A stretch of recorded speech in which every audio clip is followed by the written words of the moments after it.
Hi అండి. మినపప్పుతో గారెలు ఎలా వేసుకోవాలో చూపిస్తాను. ఇవి రాత్రి 2 కప్పులు నానబెట్టేసుకున్నాను. సో మార్నింగ్ కల్లా మెత్తగా నానిపోయినాయి. దీన్ని ఇప్పుడు వాష్ చేసుకుంటాను. సో ఈ విధంగా వాష్ చేసుకోవాలండి. లైట్గా పొట్టు ఉంచుకోండి, ఎందుకంటే పొట్టు చాలా బలం, అందుకని నేను లైట్గా ఉంచేసానండి. సో ఇప్పుడు దీన్ని గ్రైండర్లో వేసేసుకుందాం. ఫస్ట్ గ్రైండర్లో వేసుకోవడానికి సో కొంచెం అల్లం యాడ్ చేసుకోండి. నెక్స్ట్ పచ్చిమిర్చి, ఇలా కొంచెం పప్పు వేసుకొని ఒక 2 మినిట్స్ గ్రైండ్ చేసుకుందాం, ఎందుకంటే పచ్చిమిర్చి అల్లం మెదగాలి కదండి.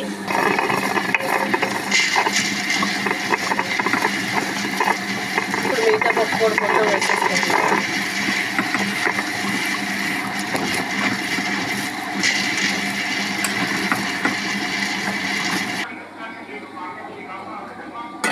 చట్నీ కోసం కళాయి పెట్టేసుకొని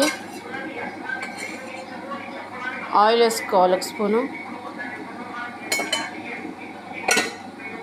ఇప్పుడు కొబ్బరి కొంచెం లైట్గా దోరగా వచ్చేటట్టు వేయించుకోవాలి.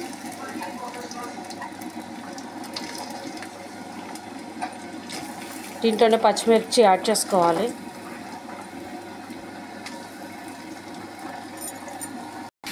కొంచెం దోరగా వేగాక పల్లీలు కొంచెం యాడ్ చేసుకోండి, ఎందుకంటే కొబ్బరి చట్నీ ఒకటి బాగా ఏమిటేస్తుంది అనమాట. అందుకని దీంట్లో కొంచెం పల్లీలు యాడ్ చేసుకుంటే తినడానికి టేస్టీగా ఉంటుంది. సో వీటిలో కూడా కొంచెం దోరగా వేయించుకోవాలి 2 కలిపి. పప్పు మెత్తగా గ్రైండ్ అయింది. సో ఇప్పుడు దీన్ని తీసేసుకొని పక్కన పెట్టేసుకోవాలి.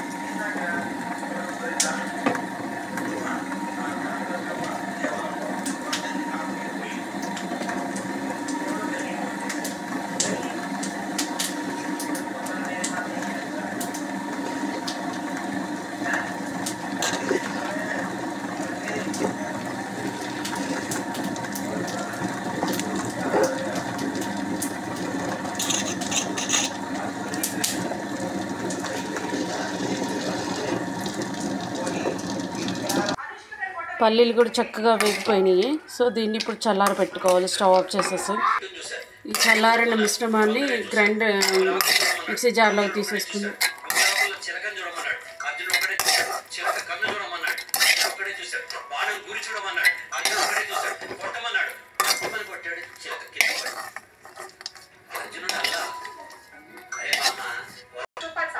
సో ఈ కళాయిలోనే కొంచెం ఆయిల్ వేసుకొని తాలింపు పెట్టేసుకున్నాం.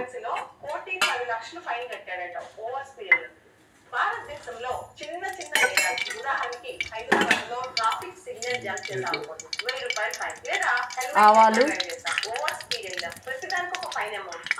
మినప్పప్పు,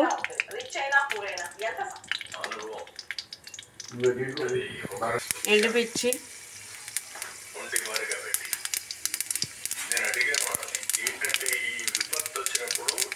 కొద్దిగా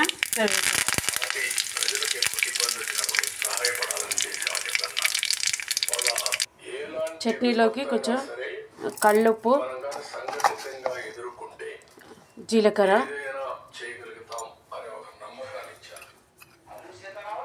1 కానీ 2 కానీ వెల్లుల్లి వేసుకుంటే చాలా మంచిదండి. సో నేను 2 వేసుకుంటున్నాను. కరివేపాకు వేసుకొని గ్రైండ్ చేసుకుందాం. చూసారు కదండి, చట్నీ మెత్తగా గ్రైండ్ అయింది. సో దీన్ని ఒక బౌల్లో తీసుకుందాం.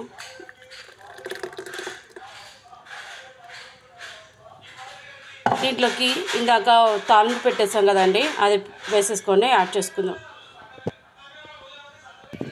సో ఈ విధంగా తాలింపు వేసేసుకొని దీన్ని కలుపుకొని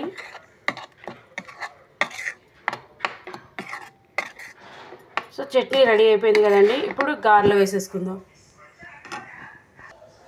ఇందాక గ్రైండర్లోంచి తీసిన గారెల పిండి, సో దీంట్లోకి సాల్టు, ఇందాక మినపప్పు నేను ఇలా పప్పు తీసి పెట్టుకున్నాను, ఎందుకంటే ఇలా వేసుకుంటే గారెలు కరకరలాడుతూ చాలా బాగుంటాయి క్రిప్సీగా. సో దీనికోసం అని చెప్పేసి నేను కొంచెం తీసి పక్కన పెట్టేసుకున్నాను. ఇప్పుడు దీన్ని కూడా యాడ్ చేసుకుందాం. ఇందాక అల్లం పచ్చిమిర్చి దాంట్లో వేసేసాం కదండి, ఇప్పుడు ఏం అవసరం లేదు. సో దీన్ని కలుపుకొని ఆయిల్ హీట్ ఎక్కిందండి. సో దీంట్లోకి ఇలా ఈ విధంగా గారెలు వేసేసుకుందాం.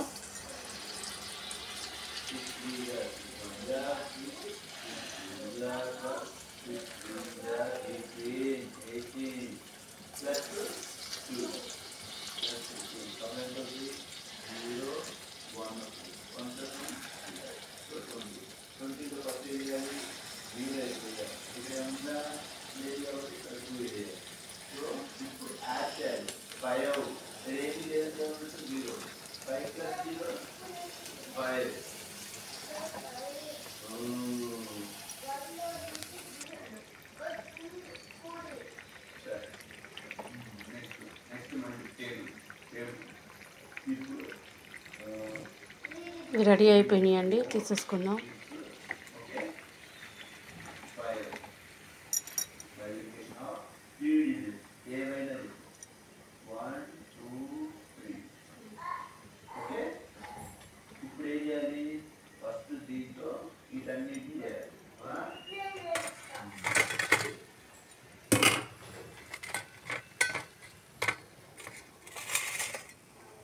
చూసారు కదండి ఎంత టేస్టీగా అండ్ హెల్తీగా ఉండే మినప్పప్పు గారెలు.